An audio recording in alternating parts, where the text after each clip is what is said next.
నమస్తే. ఉమ్మడి పశ్చిమ గోదావరి జిల్లాలో పాలకొల్లు నియోజకవర్గం చాలా ప్రాముఖ్యత సంతరించుకుంది. ఆ నియోజకవర్గంలో తెలుగుదేశం పార్టీకి మంచి పట్టుంది. అక్కడ 2014, 2019 ఎన్నికల్లో తెలుగుదేశం పార్టీ నుంచి నిమ్మల రామానాయుడు ఘన విజయాన్ని సాధించారు.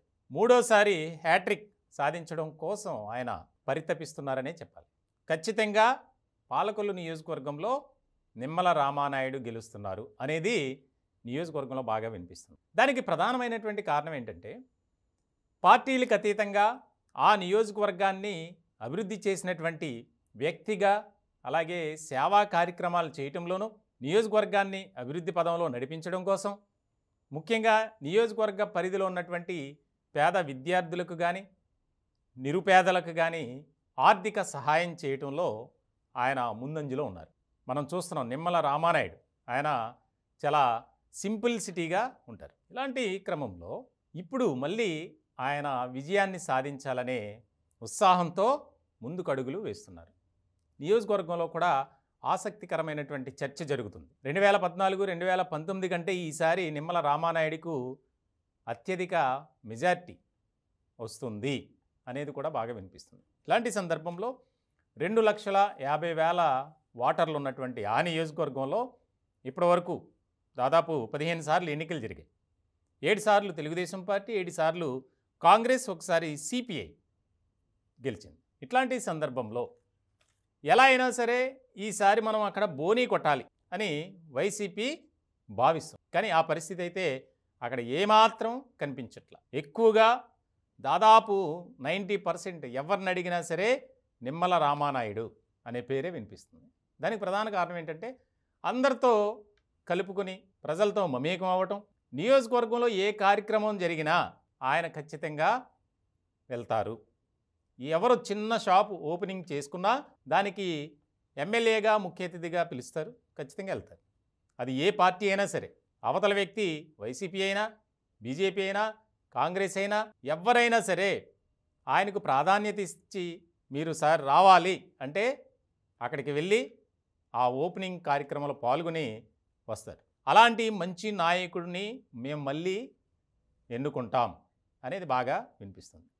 ఇలాంటి సందర్భంలో ప్రస్తుత రాజకీయాలు ఏ రకంగా ఉన్నాయి, ముఖ్యమైనటువంటి పరిణామంగా చూస్తే కనుక ఆంధ్రప్రదేశ్ రాజకీయాలు క్షణక్షణం మారుతూనే ఉన్నాయి. ఒక పక్కన వైఎస్ఆర్సీపీ రెండోసారి అధికారాన్ని కైవసం చేసుకోవాలి అని ఒక రకమైనటువంటి పందాతో వెళ్తుంది. మరోపక్క కూటమి తెలుగుదేశం పార్టీ, భారతీయ జనతా పార్టీ, జనసేన ఈ 3 పార్టీలు కలిసి ఎలా అయినా సరే మనం అధికారం కైవసం చేసుకోవాలి, దీనికి సంబంధించి ఏ పార్టీకి ఆ పార్టీ ప్రత్యేకమైనటువంటి వ్యూహంతో అడుగులు ముందుకు వేస్తున్నాయి. ఇలాంటి సందర్భంలో పశ్చిమ గోదావరి జిల్లాలో పాలకొల్లు నియోజకవర్గం ఎప్పుడు కూడా సస్యశ్యామలంగా ఉండేటువంటి ప్రాంతం అది.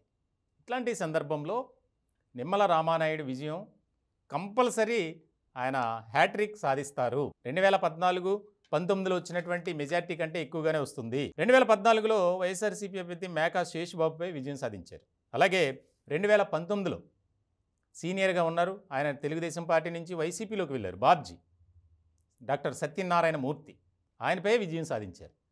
అక్కడ అభ్యర్థి ఎవరున్నా సరే, ఏ పార్టీ అయినా సరే నిమ్మల రామానాయుడు గెలుపు అనేది అనివార్యం, తప్పదు అన్నట్లే ఉంటుంది. ఇలాంటి సందర్భంలో ఖచ్చితంగా ఈసారి వైసీపీ గెలవాలి అనే ఆలోచనతో ఉంది. దానికి సంబంధించి గోడాల గోపాల్ ఆయన బరిలో ఉన్నారు. రాజకీయంగా అంతంత మాత్రమే అయినప్పటికీ కూడా ఒక రకంగా వైసీపీ సాహసం చేసింది అనే చెప్పాలి. ఇలాంటి క్రమంలో కాంగ్రెస్ మేము కూడా ఉన్నామని చెప్పి కాంగ్రెస్ పార్టీ కూడా అక్కడ అభ్యర్థిని నిలిపింది, కొలుకులూరి అర్జున్ రావు. వాస్తవంగా చెప్పాలంటే వైఎస్ఆర్సీపీ అభ్యర్థి కంటే కాంగ్రెస్ అభ్యర్థికే ఒక రకమైనటువంటి బలగం ఉంది. ఇలాంటి సందర్భంలో సెకండ్ ప్లేస్లో కాంగ్రెస్ ఉన్న ఆశ్చర్యం లేదు అనేది బాగా వినిపిస్తుంది అక్కడ స్థానికంగా ఆ నియోజకవర్గంలో. ఇలాంటి సందర్భంలో ఇక్కడ కూడా ఖచ్చితంగా మెజార్టీ కోసం అక్కడ ఉన్నటువంటి ఓటర్లు, రాజకీయ వర్గాలు కూడా ఎదురు చూస్తున్నాయి. పాలకొల్లు నియోజకవర్గంలో నిమ్మల రామానాయుడికి ఈసారి 50,000 మెజార్టీ ఖచ్చితంగా వస్తుంది అనేది బాగా వినిపిస్తుంది.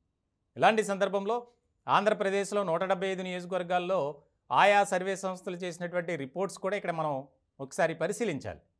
పాలకొల్లు నియోజకవర్గంలో వారు వన్ సైడే, మళ్ళీ నిమ్మల రామానాయుడు హ్యాట్రిక్ సాధించబోతున్నారు అనేది ఎక్కువగా వినిపిస్తోంది.